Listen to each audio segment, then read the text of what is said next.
Olá pessoal, antes rapidinho de começar esse vídeo, eu queria falar para você que tem uma oportunidade muito boa embaixo desse vídeo para te ajudar a aprender a ganhar dinheiro pela internet. Olha só quanto que eu já estou conseguindo ganhar aqui, ó. Vou deixar exatamente o site onde eu entrei, que eu aprendi isso tudo aqui, ó. Isso aí, ó, nos últimos dias aí no caso, né? Eu consegui esses valores aqui, ó, mais de R$ 5.000 através de vendas na internet. Você também pode conseguir, tá? Se tiver vaga para você, verifica o site que está abaixo desse vídeo aí depois de assistir. Vai lá, bom vídeo para você, valeu! A mais pura verdade sobre a desonestidade. Dan Ariely. A desonestidade não se trata somente de alguém que roubou muito dinheiro ou trapaceou em algo. Todos nós temos a tendência de, em algum momento, cometer um ato de desonestidade, e às vezes fazemos isso sem perceber. Essa percepção varia de pessoa para pessoa, e neste livro o autor mostra quais as circunstâncias que nos levam a praticar tal ato, e através de algumas experiências nos mostra como podemos evitar cometê-la. Testando o modelo simples do crime racional, MOSCR. De acordo com o modelo simples do crime racional, todos buscamos de forma individual obter vantagens sobre determinadas situações. De acordo com esse modelo, se estivermos com pouco dinheiro e entrarmos numa loja de conveniências, nosso cérebro irá analisar a possibilidade de roubar o caixa, bem como as chances de êxito e as chances de sermos pegos, e o que aconteceria se fôssemos pegos. Basicamente, esse modelo mostra que os atos de desonestidade são baseados em uma análise de custo-benefício. Todos nós trapaceamos em algum momento da nossa vida, e isso é fato. Ao abordar para uma classe de universidade sobre o tema trapaça, o autor coloca a seguinte situação. Imagine que você tenha trapaceado e conseguido seus primeiros 10 milhões. O que você fará com esse dinheiro? Alguns alunos responderam que comprariam uma mansão, outros responderam que tirariam férias e durante 10 minutos, compartilhando os sonhos e os benefícios que os 10 milhões trariam, os alunos começaram a ficar divididos entre o desejo de ficar rico e o reconhecimento de que trapacear é moralmente errado. Diante disso, o autor fala sobre as vantagens e os custos de ficar rico trapaceando. A vantagem, segundo os alunos, é de justamente ficarem ricos, e o custo seria ser pego. Porém, ele enfatiza que ser pego trapaceando não é o mesmo que ser punido por fraude. Ele cita o exemplo de Jeff Skilling, o CEO da Enron, que mandou um e-mail famoso dizendo: destrua os documentos, eles estão contra nós. Mais tarde, ele declarou que estava apenas sendo sarcástico e depois conseguiu se livrar da punição. Isso fez os alunos pensarem sobre o custo-benefício de trapacear, vendo como algo normal e às vezes necessário. Para se aprofundar mais nos fatores que levam à desonestidade, o autor realizou mais um exemplo em uma universidade do MIT. Ele ofereceu $10 para os alunos em troca de 10 minutos de seu tempo. E na hora marcada, eles estavam na sala usada para o experimento, uma típica sala de provas. Em cima de cada mesa havia uma folha contendo 20 matrizes diferentes, e o objetivo era encontrar em cada matriz 2 números, que somados resultam em 10. Os alunos tinham 5 minutos para resolver o máximo de matrizes possíveis e receberiam 50 centavos por cada resposta correta.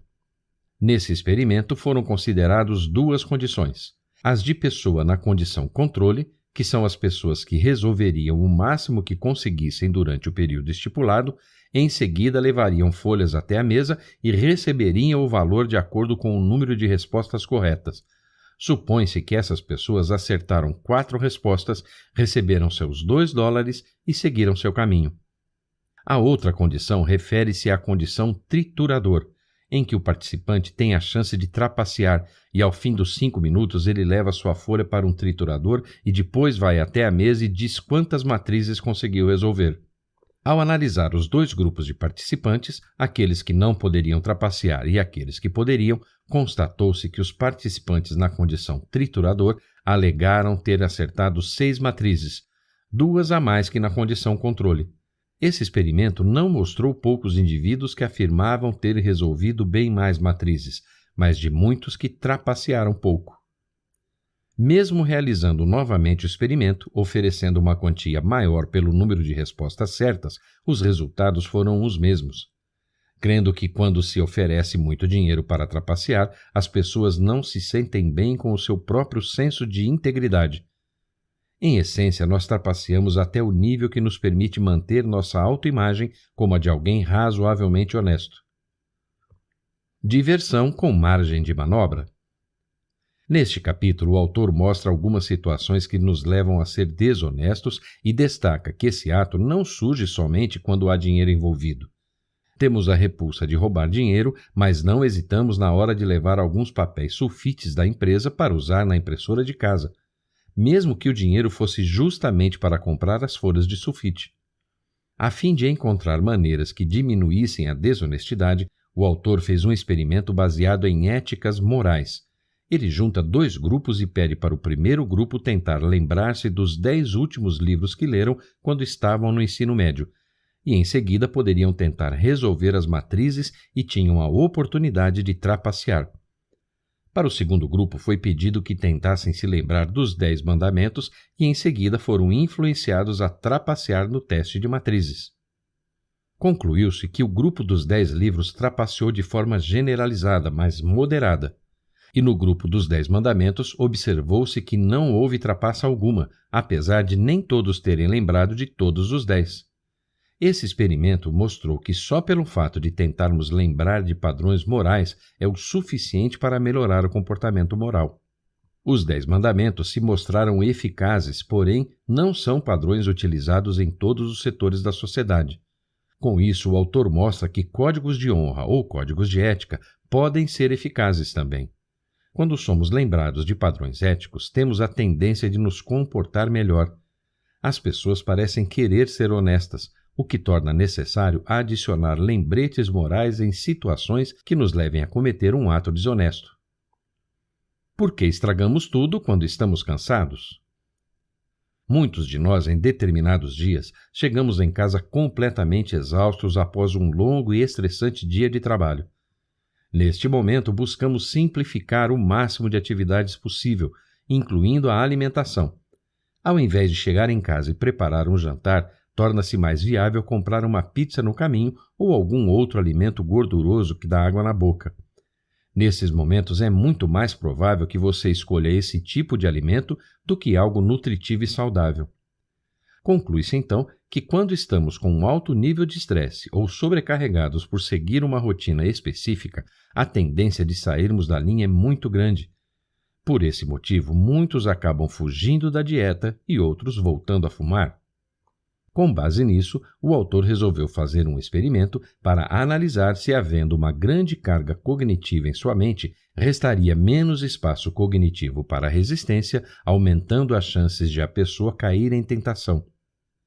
Eles reuniram 2 grupos e para cada grupo pediu que memorizassem uma sequência de números.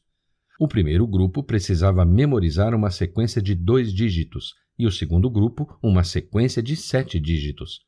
Ambos deveriam caminhar até uma sala e, chegando lá, diriam a sequência de 2 ou 7 dígitos e então receberiam sua recompensa. Mas sem saber, no caminho até a outra sala havia um carrinho com fatias de bolo de chocolate e em outro carrinho havia algumas tigelas de frutas coloridas com aparência saudável. Como esperado, aqueles que sofriam uma carga cognitiva maior, ou seja, os que deveriam memorizar os 7 dígitos, optaram pelas fatias de bolo, enquanto os de 2 dígitos optaram pelas frutas. Lidar com a tentação não é nada fácil. É algo que exige muito autocontrole e força de vontade, visto que durante todo o nosso dia sofremos tentações e o fato de ficar o dia inteiro dizendo não acaba diminuindo nossa resistência cognitiva, nos tornando mais propensos a sucumbir aos nossos desejos carnais. Então, uma das maneiras de enfrentá-lo pode ser fugindo dela, se afastando do desejo antes mesmo de sucumbir a ele. Por exemplo, se uma pessoa deseja emagrecer, então ela precisa se livrar de todas as comidas gordurosas que estão em sua geladeira ou sua despensa. É uma maneira mais fácil de vencer os desejos do que abrir a geladeira e ver um delicioso bolo de chocolate. Por que o uso de falsificações nos faz trapacear mais? Comprar produtos ou itens falsificados podem influenciar nosso comportamento e até nos levar à desonestidade. Com base nisso, o autor fez um experimento para avaliar o nível de desonestidade que itens falsificados podem oferecer às pessoas. Para esse experimento, o autor selecionou 3 grupos de mulheres, não porque elas são mais propensas à desonestidade, mas porque os itens usados eram de uma marca feminina famosa de óculos de sol. Os 3 grupos foram separados da seguinte forma. O primeiro grupo recebia um óculos de sol autêntico, o segundo grupo um falsificado, e o terceiro não possuía informação de que eram autênticos ou não. Cada grupo deveria passear por alguns corredores e olhar alguns quadros da parede para avaliar a qualidade do produto, e em seguida iriam para uma sala para resolver as já citadas matrizes. Com esse experimento, concluiu-se que o grupo na condição autêntica aumentou em 30% o número correto de matrizes resolvidas. O grupo na condição falsificada alegou ter resolvido 74% mais matrizes do que realmente haviam feito, e o grupo sem informação alegou ter feito 43% a mais do que responderam de fato. Isso nos mostra que usar um produto autêntico não aumenta muito nossa honestidade, mas quando de forma consciente usamos algo falsificado, nossas restrições morais diminuem, o que nos torna mais propensos a cometer um ato de desonestidade. Isso significa que se você tem um amigo que compra ou usa itens falsificados, tome cuidado.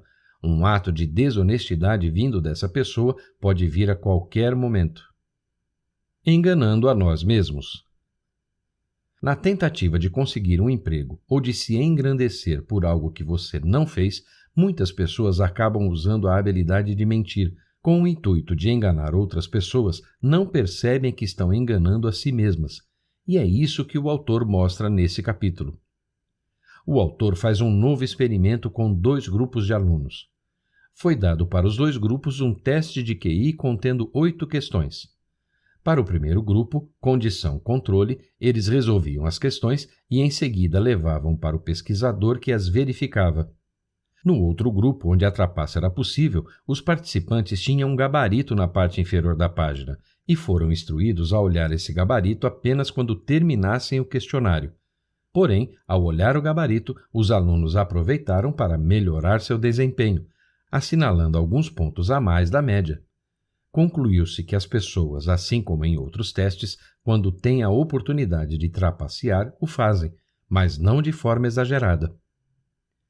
Ainda sobre esse teste de QI, considerando que sem trapacear um aluno conseguiu acertar 50% das questões, 4 das 8 questões, ele deu uma olhada no gabarito e com isso melhorou seu desempenho acertando 75% das questões, 6 das 8 questões.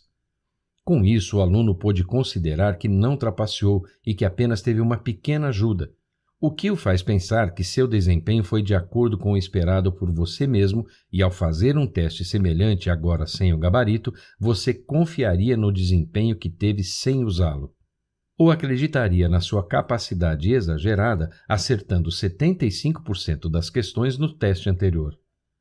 Ao fazer esse teste, o autor constatou que as pessoas confiaram no seu auto-engano, o que as levou a aumentar a confiança na própria capacidade. Com isso, notou-se que os alunos não usavam o gabarito apenas para exagerar sua pontuação, mas se convenceram rapidamente que mereciam os pontos. Esses testes mostraram que nós persistimos em enganar a nós mesmos. Na tentativa de manter uma imagem positiva, o auto-engano e a autoajuda podem ser tanto prejudiciais quanto benéficos para nós. O auto-engano pode, de forma positiva, aumentar nosso bem-estar geral, nos fazendo crer de forma injustificável na nossa real capacidade de realizar algo. Isso pode nos ajudar a enfrentar o estresse e pode nos tornar mais persistentes ao realizar uma tarefa entediante. O lado negativo de uma visão excessivamente otimista de nós mesmos pode nos levar a agir de forma errada. Sem tomar as decisões corretas, podemos nos auto-enganar ao passar uma imagem que exige uma capacidade maior do que realmente possuímos. E isso futuramente pode gerar constrangimentos. É o exemplo de alguém que usa esteroides para melhorar seu desempenho em determinado esporte. Ele pode até conseguir alguns resultados positivos e melhorar sua autoimagem, porém, ao ser pego, a chance de se frustrar é muito maior. Assim como em outros setores da nossa vida, o equilíbrio entre o autoengano e a autoimagem é essencial. Nossas crenças exageradas por conta do autoengano podem nos fazer sofrer muito quando a realidade vier à tona. Devemos confiar no nosso potencial e ter esperanças de um futuro belíssimo, mas sempre com uma visão realista de nós mesmos.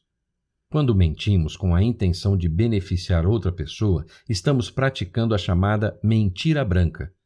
Em alguns casos, a mentira branca pode ser uma boa alternativa, mas nunca deve ser utilizada como margem de manobra, de forma egoísta. Por exemplo, quando uma mulher está acima do peso, veste uma roupa justa e pergunta ao seu marido se ela está gorda. É claro que ele dirá que não e que ela está ótima naquele vestido. Certamente isso pode salvar um casamento. Nesse e alguns outros casos, podemos considerar que as mentiras brancas são justificáveis. Trapaça em colaboração.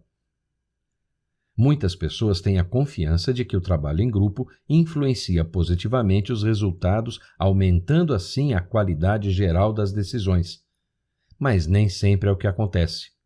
O autor cita o exemplo de uma aluna que trabalhava como contadora em uma grande empresa de contabilidade. Ela era responsável por produzir relatórios anuais, procurações e outros documentos que informam aos acionistas sobre a situação de suas empresas. O chefe dessa aluna pediu para que ela fizesse um relatório anual de um dos maiores clientes da empresa. Após preparar o relatório com muito esforço e de forma detalhada, ela colocou o relatório na mesa do chefe e aguardou o feedback ansiosa. Logo depois, ela recebeu seu relatório de volta com uma nota do chefe que dizia: "Não gosto desses números. Por favor, reúna sua equipe e me prepare uma versão revisada para a próxima quarta-feira."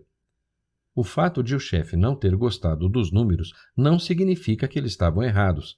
Então, a aluna observou que precisava melhorá-los e tornar os números mais favoráveis do ponto de vista do cliente. Ela e sua equipe trabalharam duro e então fizeram um relatório melhor. Dessa vez, o chefe ficou satisfeito. Consideramos que essa aluna não tinha motivos egoístas para mudar os números, mas percebeu que o que estava em jogo era o bem-estar financeiro do seu chefe e de sua equipe, e que se os clientes recebessem números ruins, a empresa poderia sofrer com alguns problemas que prejudicariam toda a equipe. Desse modo, concluiu-se que quando nos preocupamos com os outros, existem mais chances de cometermos atos antiéticos em benefício de outros. Por outro lado, quando o ato de trapaça inclui beneficiar somente outras pessoas, temos uma visão mais moralista sobre o ato, pois ele não lhe trará nenhuma vantagem, diferente de quando você comete um ato de desonestidade em seu benefício e de outras pessoas. Um final parcialmente otimista. No geral, trapaceamos pouco, conseguimos colher alguns benefícios da desonestidade e ainda assim manter uma imagem positiva de nós mesmos. Poucas pessoas trapaceiam ou roubam de forma exagerada. Pequenos atos como arredondar as horas trabalhadas ou alegando perdas maiores nos pedidos de reembolsos de seguros, as empresas também encontram uma maneira de trapacear um pouco. A trapaça não está aliada a contextos culturais. O nível de desonestidade em vários países mostra ser o mesmo. Para encontrar maneiras de diminuir a desonestidade, é preciso compreender os motivos que as levam a cometer esse ato. Sabendo que as pessoas querem ser honestas, mas se sentem tentadas a se beneficiar da desonestidade, podemos recomendar lembretes no momento da tentação, que, como já visto, podem ser eficazes. A religião tem evoluído muito, de modo que influencia de forma direta nas ações das pessoas e as incentiva a abandonar determinadas práticas, incluindo a desonestidade. Semelhante aos 10 mandamentos, poderiam ser usados mecanismos no setor público, algo como pedir perdão de tempos em tempos ou fazer um juramento. Estando ciente dos valores morais, as pessoas podem prestar mais atenção em suas ações, contribuindo para uma sociedade mais honesta. Insights. A mentira branca, em alguns casos, é justificável. A desonestidade promove o autoengano, e o autoengano pode nos derrubar quando a realidade vier à tona. A melhor maneira de vencer uma tentação é fugindo dela. Em geral, trapaceamos até o nível que nos permite manter a imagem de alguém razoavelmente honesto. Neste livro, você aprendeu que a desonestidade como um todo, em alguns momentos, pode ser benéfica para você, como quando se usa a mentira branca ou comete alguma trapaça visando melhorar seu desempenho em algo ou apenas melhorar sua autoimagem. A maioria das pessoas comete esses atos em uma intensidade equilibrada. No entanto, é algo que se deve evitar ao máximo, pois ao cometer tais atos, colocamos em jogo nossos valores morais, e se o perdemos, só restará frustração.